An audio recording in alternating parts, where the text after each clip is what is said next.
Denizens of the night, welcome to another episode of the macabre, the terrifying. Broadcasting live from a summoning circle deep in a dark and foreboding forest, I will be your guide through the witching hours. Tonight, we'll visit one of my absolute favorite vacation spots, a cult's compound. There, we'll meet a young boy who's grown disillusioned with the way things are and decided to leave. The only problem is, the way out of any cult is often fraught with danger, and as it turns out, this cult might actually be true. I should preface this one with a bit of a warning for the squeamish. There is a bit of gore, so maybe revisit this one when you're not eating. This story is called I Was Born and Raised in a Cult. When I escaped, I learned that their beliefs were real, and was written by Reddit user Adomanzius.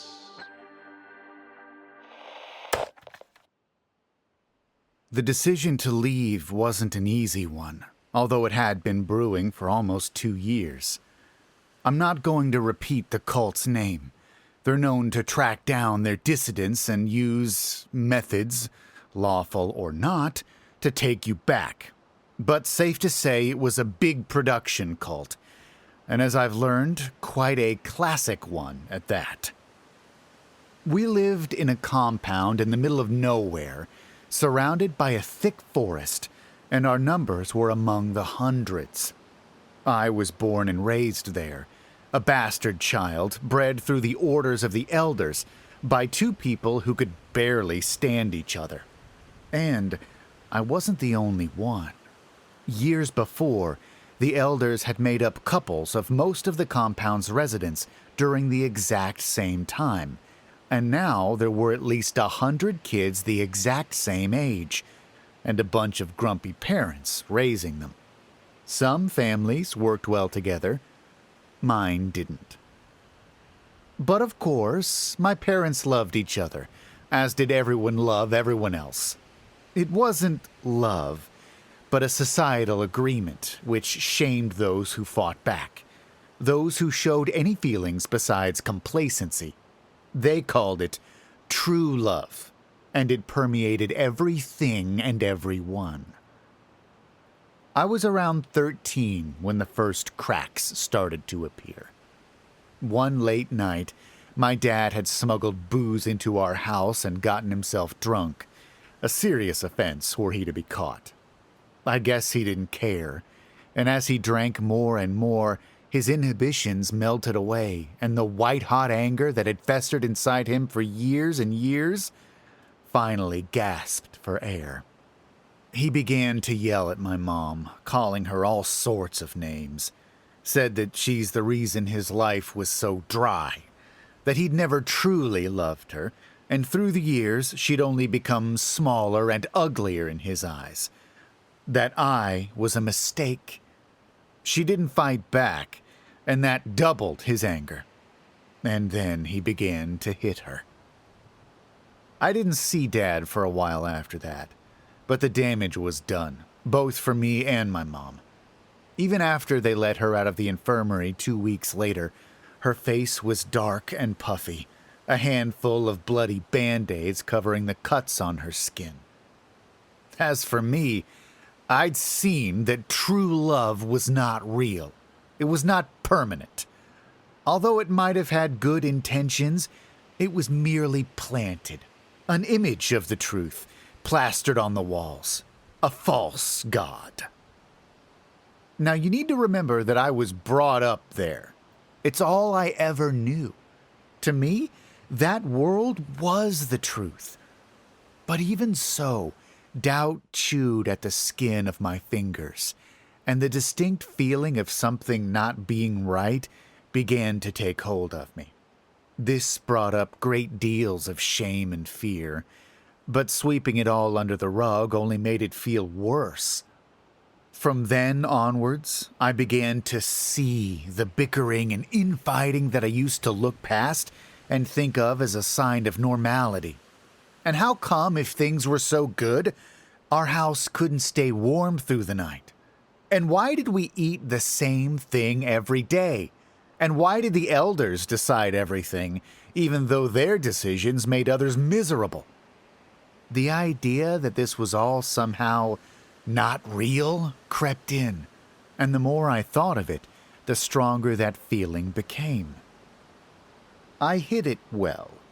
My parents barely cared for me. Neither of them wanted to have me, and raising me was done with minimum requirements in mind. I was just a byproduct of true love, commanded by the elders. So as long as I fulfilled my duties around the compound, they didn't really care what I was doing, or how I was feeling, or what I was thinking.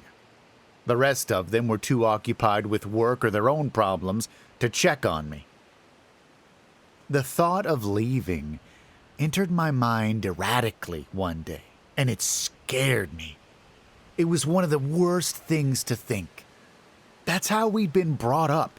Like this was heaven, and the rest of the world was hell, and you'd be eternally doomed and extremely stupid to leave. But there it was, dangerous and sweet, and it wouldn't let go. As I let the thought brew, I started becoming more comfortable with it. Even though it was horrible at first, soon it became familiar, and its potency lessened each day. The thought's sequel followed shortly thereafter. I will leave. Once I'd made the decision, it was mostly a matter of pragmatics. Although I didn't know what would be waiting for me in the outside world, I did know how the compound worked, and that's where I decided to base my plan on. In a few months' time, there would be a great ritual, something of a legend that everyone had always talked about, but seemed like a fable more than anything. But it was coming either way, and seeing as everyone would attend, it was my best shot at leaving unnoticed, giving me a head start at least, while everyone was occupied. Along the weeks following up to the ritual, we had multiple briefings for the kids about the ritual, through which I gathered enough intel to know the exact spot where I would have the least chance of being caught when crossing the fence surrounding the compound. They didn't tell us what the ritual would be, only that we would get a fancy meal during it, and we basically just needed to show up on time. The hardest part was keeping myself preoccupied and inconspicuous. Every time I opened my mouth, I was scared that I would scream, "I'm going to escape on the day of the great ritual!" But luckily, no such thing happened. Everyone was so preoccupied with getting the compound in tip-top shape for the ritual, I doubt anyone noticed me acting any different. The night before the ritual, I packed a small leather bag with some clothes, a bottle of water, and a can of antiperspirant, and hid it under my bed. Everything was quite scarce at the compound, so it's all I could sneak away without anyone noticing. I barely slept, the go bag burning a hole in the bed frame, the excitement keeping a steady pulse of erratic thoughts pumping into my mind, keeping it busy, readying it for any and all situations. The ritual was scheduled to begin after dusk, so I went about my day as normal. If I hadn't been so tired, I'm sure someone would have found me out. I was that excited. And scared. Scared more than I'd ever been before. Dusk began to settle, and everyone gathered around the center of the compound. We were all grouped up in our own families, with 10 feet of distance to each other, forming a long and wide semicircle around a makeshift stage, kind of like we were queuing towards it. I stood there with my parents, who looked more serious than I think I'd ever seen them, and we watched the stage in silence. It must have taken 15 minutes for the elders to slog up to the stage. One of them, their sort of leader, tapped the microphone, and gigantic speakers screeched in a monstrous feedback loop.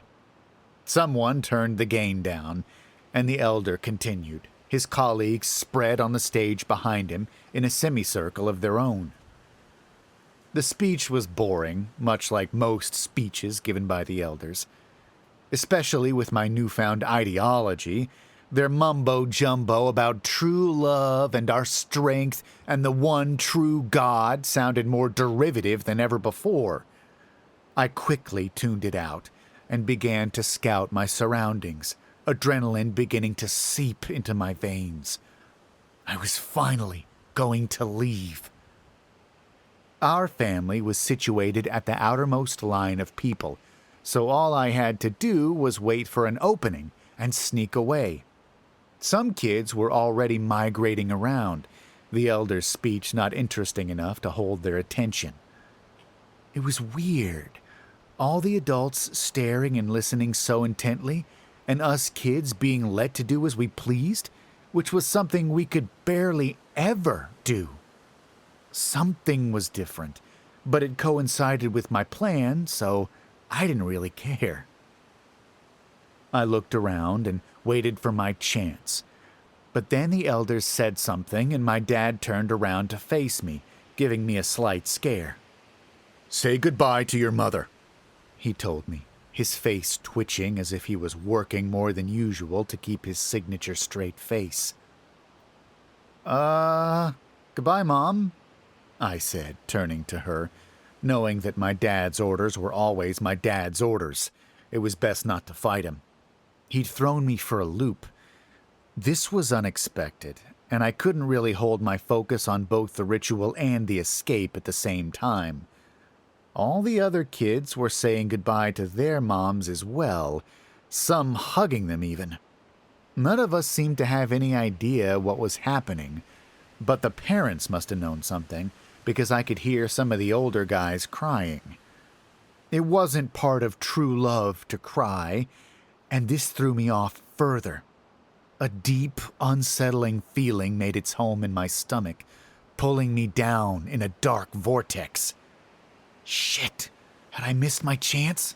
I thought, hoping so very hard that I hadn't. "Now, open their hearts! Open their true love for our children, my brothers! Look into your mothers, children! They bless you with true love!" The elder screamed into the microphone. All of the women in the compound kneeled and bowed their heads. I started to hear screaming from afar. My dad interrupted me by grabbing my head and turning it to face him. A few feet away, my mother was kneeling like all the others. "You must watch this, boy," he said. "And don't let your eyes wander." Staring at me to make sure that I was watching, he approached my mom and grabbed her hair, wrapping her long ponytail around his fist. "For the one true God," he said, and began to pull. She screamed from the pain, and he locked his heels into the dry ground, his boots spitting dust into the air, pulling with all his weight. At first, nothing seemed to happen, but suddenly a red crack formed at the base of her skull. Quickly, it began to widen, ripping and tearing the skin in two. Now, the screams were everywhere, deafening and hellish. Once the initial crack had been achieved, my dad didn't need to pull as hard anymore. He took a quick breath and relaxed his arms for a moment, then returned to the pulling with newfound vigor. Her scalp began to peel off like the skin of an avocado. Bright red blood and flesh pulped from disturbed blood veins, the streams slowly revealing her skull, white-hot, like his anger had been when he'd almost beat her to death. Dad grunted as he worked, and once the top of Mom's skull was completely bare, He tugged one last time, ripping the skin completely off her head. The edges of her skin drooped over her ears and face. I looked around and saw the exact same process being done to all of the other women. Some were already finished, some still in between, the men grunting and flailing and kicking the ground to force the skin off the skull, the women screaming in agony. And us children, we couldn't help but watch, frozen in place, too scared to do anything. I started to hear a blunt tapping sound, followed by an egg-like cracking. I looked back at my parents. I barely recognized them. Mom was covered in blood, sobbing quietly. Dad stood over her with a hammer in his hand, tapping it on her exposed skull. He had to hold her head with one hand to keep it steady. After each careful swing, he'd use his fingers to pry her head, picking up small pieces of skull bone and throwing them on the ground beside me. He was sweating profusely, his eyes wide and fixated, determined to finish the job. After a large chunk of bone hit the ground, he took a step back and contemplated his work, like a sculptor zooming out and taking in the whole. Seemingly satisfied, he called my name and ordered me beside him. Although being near him was the absolute last thing I wanted to do, I knew that not obeying his orders would ruin any sliver of escape I might still have. I powered through, like I always had, and walked up to him. He handed me a silver spoon, engraved with odd, janky symbols. I had never seen such a fancy spoon before. Usually we ate with stainless steel sporks that had been in use for all my life. I stared at its elegant contours and its strange symbols, but then he interrupted me by grabbing my wrist and saying, "Eat." "What?" I asked him. "I have given you so much, and your mother's giving you the last of her. Now eat," he replied. It was an order, and orders were followed. Although I was still unsure what I was supposed to do, I lifted the spoon up and looked at him inquisitively, hoping that he wouldn't be angry. He groaned and took me by the shoulders, leading me to stand above Mom. "Eat!" he yelled, frustration flaking off his voice. I looked down and saw the hole he had dug. Coarse, sharp edges of skull formed a pot, with wormy strands of brain inside, faintly pulsating, streaks of blood pouring in different directions. "Mom?" I asked, leaning my head to have a look at her face. "She's gone already. Now eat, before it's too late," Dad said, lifting my head back up. I stabbed the spoon gently between a crack in the brain's surface and tried to scoop out as small of a piece as I could. Mom began to scream again, but she stood still, managing her agony. My dad hadn't yelled at me yet, so I knew I was doing what he wanted me to do. It took considerable force, but I managed to free a slug-sized bite of Mom's brain. As I looked at the piece, faintly jiggling in the middle of the spoon, I wondered which memories and ideas it held. Which part of Mom was I about to eat? "Eat it! Right now!" Dad screamed, seriously angry by then. I put the spoon into my mouth and tried to immediately swallow, but the piece got stuck in my throat. A gag followed by a small puddle of vomit dislodged it, though, but that meant that I had to swallow my own vomit alongside the brain piece. A quick glance at the fury in my dad's eyes forced me to do it. I knew that he was reaching that same point he had that night with my mom. I wondered if his anger was as potent when he was sober, if he hit with more or less precision. "Good. Continue," he said approvingly, as I gulped down the contents of my mouth. I chipped off more pieces, initially trying to salvage something of her, which quickly proved futile. She no longer screamed, and with each bite she became more limp, her body swaying lazily as I gobbled down all that she was and ever had been, in tough, wet bites that made my jaws sore from the chewing. Mucus and blood trailed down my chin, and I noticed that Mom had begun to drool. She was still alive, but whatever she had been was forever gone. Looking down became unbearable, so as I chewed each bite, I glanced at the others. Most of the screaming had stopped, and the noise reminded me of the chow hall during lunch hour, although without the droning chatter of conversation. All of the other kids were eating as well. Some of the women had already fallen down on the ground, limp and unmoving, but we kept eating, each father making sure that their kids sank their spoon into the mind of their mother. I could hear gagging, munching, and a scrunchy churning all around as the children devoured the fancy meal the elders had promised. Our feast was interrupted by a loud gong sounding in the distance. All of the men leaped to the ground, putting their faces down and holding the backs of their heads like a bomb was going to go off. "This is my chance," I thought, hoping that this was nothing but a lucky surprise. I glanced around and shot for our building, keeping my steps quiet while moving at a jogging pace. Nobody followed me.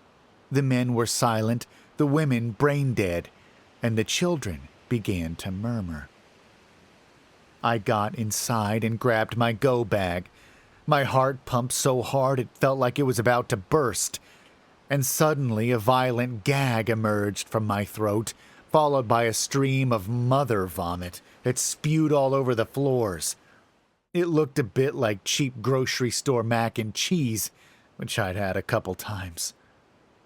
Once I got back outside and began to head for the fence, I saw something in the distance which stopped me in my tracks and begged for me to look.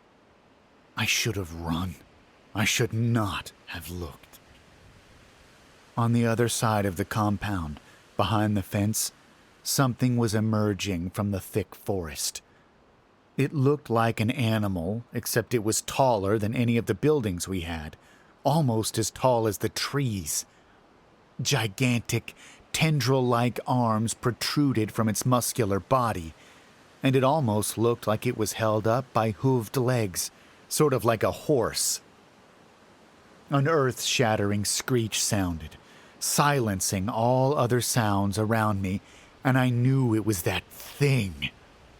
It launched towards the compound and jumped the fence, and I began to run in the opposite direction.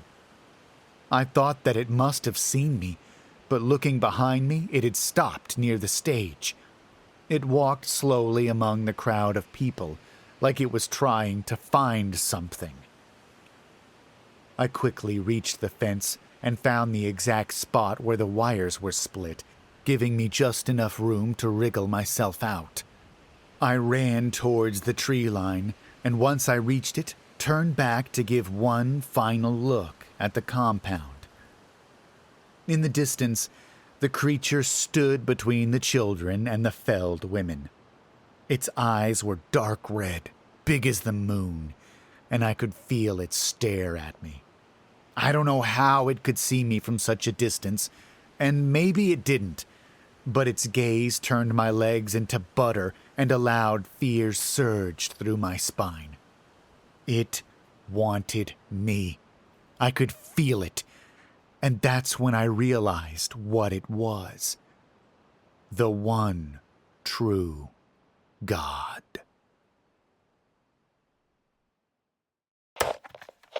Oh my! This story sure gave me a lot to chew on. Remind me later to call my mom and make her thank me for not eating her brain. You know, if I had a dime for every tendril-armed, cloven-hooved monster that snatched up cultists, why, I'd have...